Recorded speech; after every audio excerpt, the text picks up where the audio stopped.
চলো দিদি, দেরি হয়ে যাবে, দাঁড়া না। গুলটে গুলটে, কি রে শান্তিতে একটু ঘুমো দাও দিদিরা। আর ঘুমাতে হবে না, এবার চলো। কোথায়? গোপাল দাদুর বাড়ি গল্প শুনতে। গোপাল দাদুর বাড়ি? হ্যাঁ, তাহলে আর বলছি কি? তা সেই কথাটা তো আগে বললেই পারতিস। চল চল তাড়াতাড়ি চল। দাঁড়া, আবার কি হলো? ন্যাপলাটাকে নিয়ে যাই। ন্যাপলা, হাই ন্যাপলা, আস্তে আস্তে চল চল, আমরা সবাই গোপাল দাদুর বাড়ি যাচ্ছি। চুপ, তোরা এগো, আমি আসছি। আচ্ছা, তাড়াতাড়ি আসিস।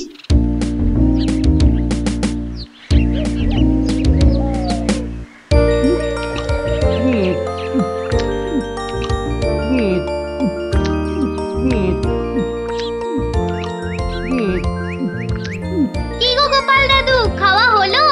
আর কতক্ষণ বসে থাকবো? হ্যাঁ হ্যাঁ, আর খেতে হবে না, এবার শুরু করো তো তাড়াতাড়ি। ও গোপাল দাদু, একটা গল্প বলো না। আরে বলছি বলছি, একটু জল খেয়ে নি।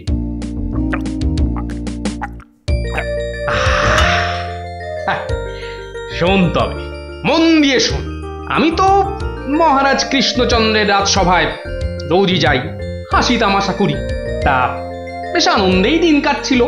তা কয়েকদিন হলো আমি শরীর খারাপের জন্য যেতে পারিনি, বুঝলি। সেই সময়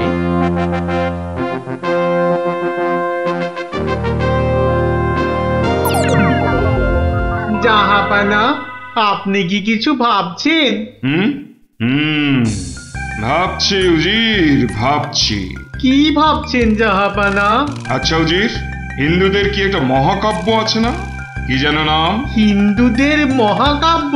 কি যেন কি যেন কি যেন জাহাপানা, কি যেন নাম মহাকাব্যটার? খামোশ, প্রশ্নটা আমি তোমাকেই করেছি। উত্তরটা যদি আমি জানতাম তাহলে তোমার মতো একটা আহম্মকের কাছে কি জানতে চাইতাম? তাড়াতাড়ি বলো কি নাম। কি কি যেন কি যেন মহাভারত জাহাপনা। মহাভারত! দেখেছেন, আমার সাথে থাকতে থাকতে এরাও কেমন পণ্ডিত হয়ে উঠেছেন। থামো। মহাভারত, মহাভারত, একটা মহাভারত চাই। এই কথা আমি এক্ষুনি আনানোর বন্দোবস্ত করছি জাহাপানা। থামো, হিন্দুদের মহাভারত নিয়ে আমি কি করব? আমার একটা নবাবী মহাভারত চাই। নবাবী মহাভারত? নবাবী মহাভারত। তা কি করে সম্ভব জাহাপানা? সেসব আমি কিছুই শুনতে চাই না। চাই মানে চাই, আমার নবাবী মহাভারত চাই। আগে বুঝেছি জাহাপানা, চাপা খুঁজে ফেরে পরশ পাথর। কিছু বললে নাকি? না জাহাপানা, কি করা যায় দেখি। আমার মাথায় একটা মতলব এসেছে।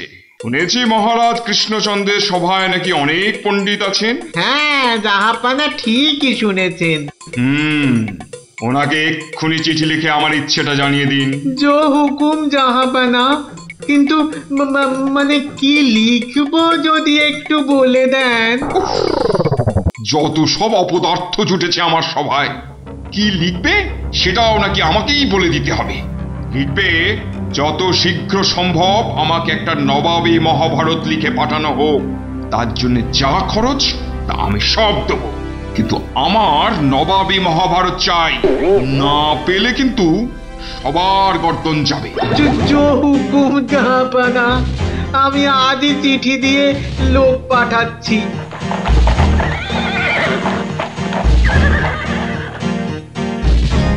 শুনলেন তো সবাই, এই খামখেয়ালিপনার কোনো মানে হয়? কিন্তু এখন উপায়টা কি? উপায় তো আবার আছে নাকি?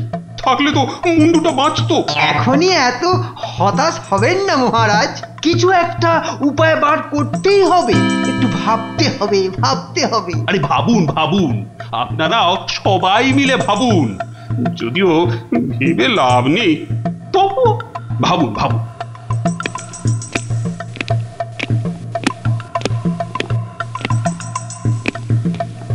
ধুস ধুস, হুমহাম না করে ভাবুন সেনাপতি। মহারাজ একটা কাজ করলে হয় না? কি কাজ? মহারাজ আপনি নবাবকে লিখে পাঠান, যে কাব্য নবাব নিজে রচনা করবেন সেই কাব্যই একমাত্র নবাবী মহাভারত হতে পারে। সাধু সাধু সাধু। থামুন মন্ত্রী, আপনি কি বিদ্রোহ চাইছেন? অনর্থ হয়ে যাবে। নবাব আমাকেই বিদ্রোহী বলে আমার এই সাধের মুন্ডুটা ঘ্যাচাং করে।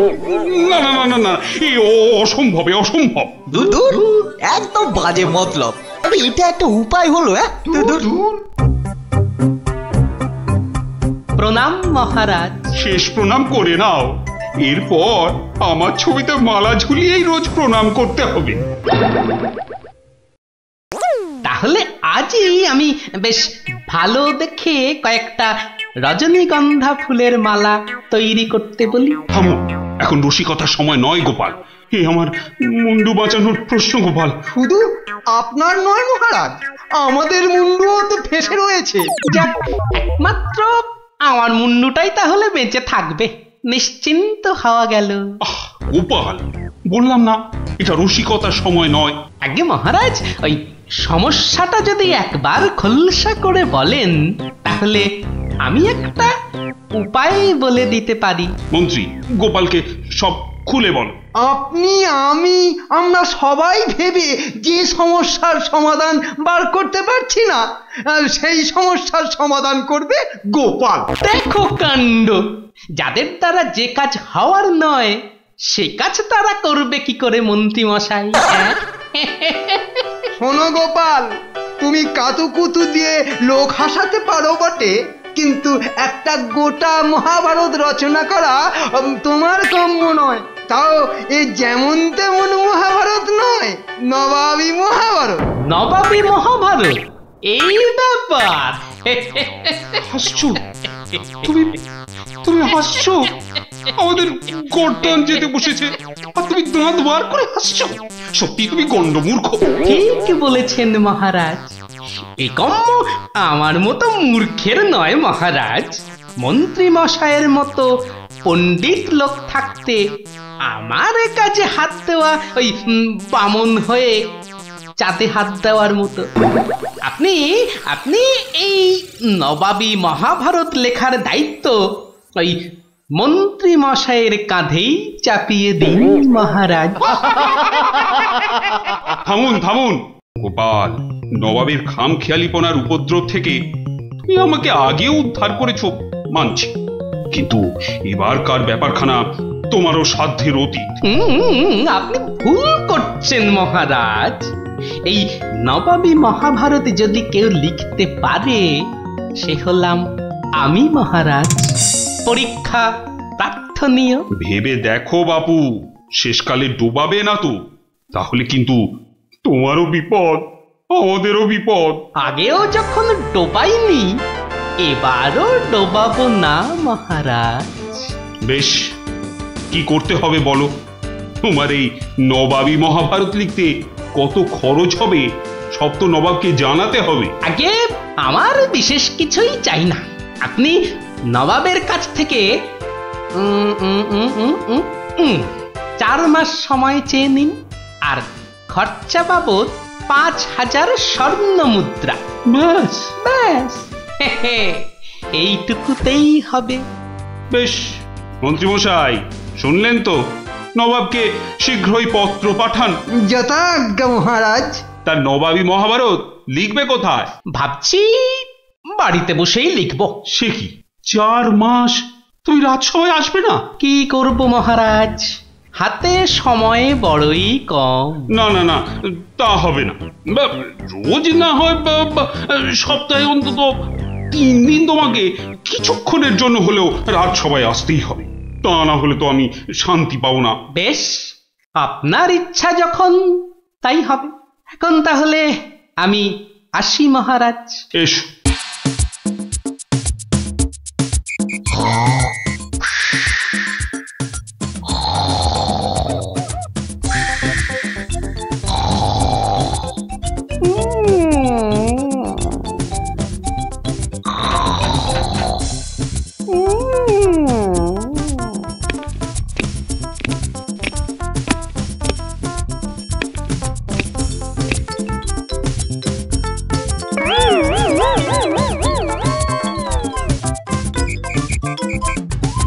মন্ত্রীমশাই, গোপালের রচনা কতদূর?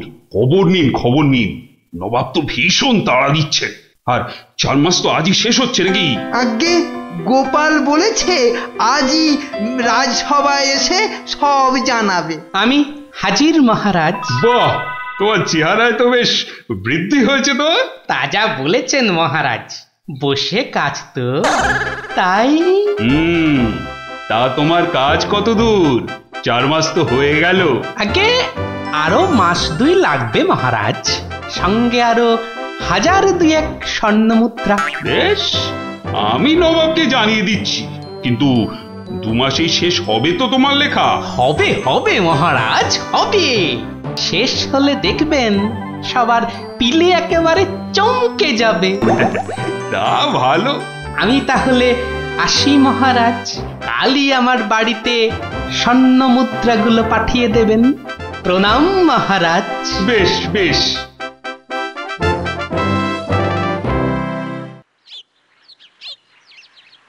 দেড় মাস পার হয়ে গেল, গোপালের খবর কি? এদিকে ভয়েতে যে হাত পা সব পেটের ভেতর ঢুকে যাচ্ছে। তখনই বলেছিলাম ওই সব এলেবেলে গণ্ডমূর্খকে এইসব গুরুতর দায়িত্ব দেবেন না, শেষমেশ ও ডোবাবে, এই আমি বলে দিই। প্রণাম মহারাজ। এসো এসো গোপাল। এসব কি? বস্তা কেন? আগে এতেই তো রয়েছে সেই নবাবী মহাভারত। বস্তায়? আমাদের মহাভারত তো একটাই খণ্ড, তো নবাবী মহাভারতের জন্য 5-5টা বস্তা? আগে নবাবী মহাভারত তো, তাই মহারাজ অনেকগুলো খণ্ড হয়ে গেল। তা বেশ, তা তোমার কাজ তাহলে সম্পূর্ণ? আগে একটুখানি বাকি মহারাজ, সেটা ওই নবাবের কাছে গিয়েই সম্পূর্ণ করতে হবে। আপনি কালই আমার যাওয়ার ব্যবস্থা করুন মহারাজ। বেশ, যেমন তোমার ইচ্ছা।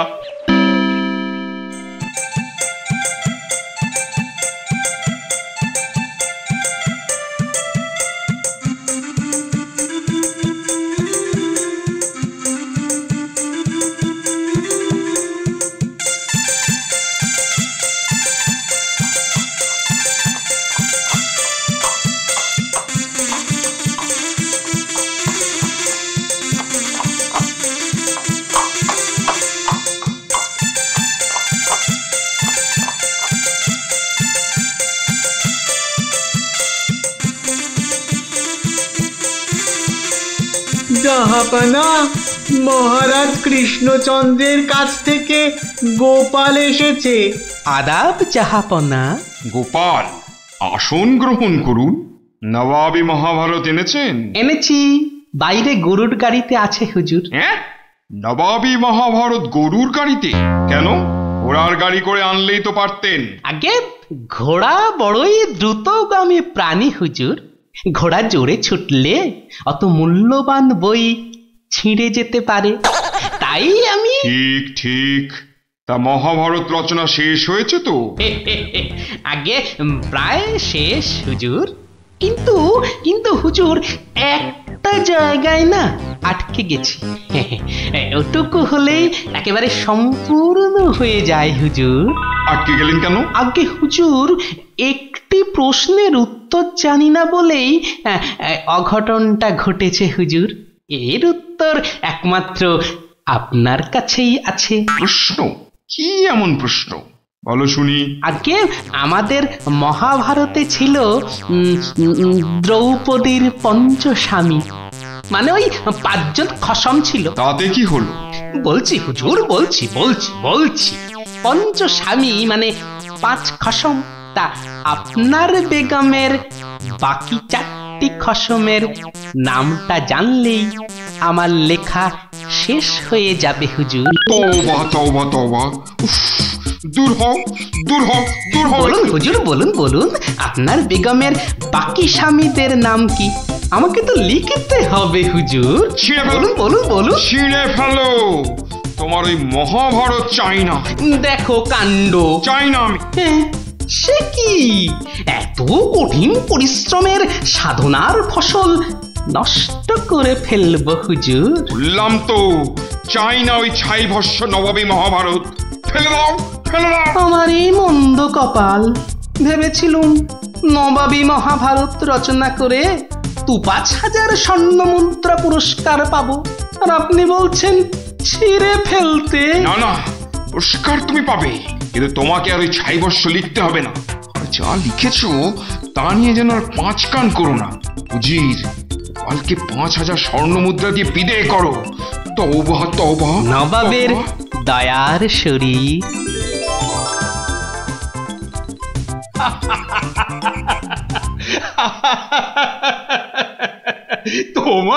তোমার জবাব নেই। কিন্তু ওই মহাভারতে তুমি কি লিখেছো তা জানতে যে খুব ইচ্ছে করছে।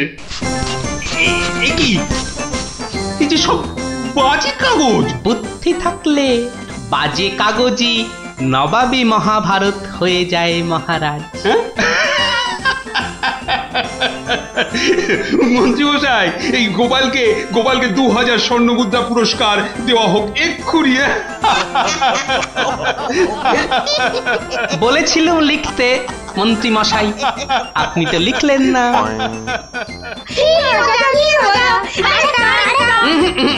আজ আর নয়, তোরা এবার সব বাড়ি গিয়ে পড়তে বস। আমিও যাই, রাজসভায় যাই, দেখি আবার কিছু লিখতে হয় কিনা।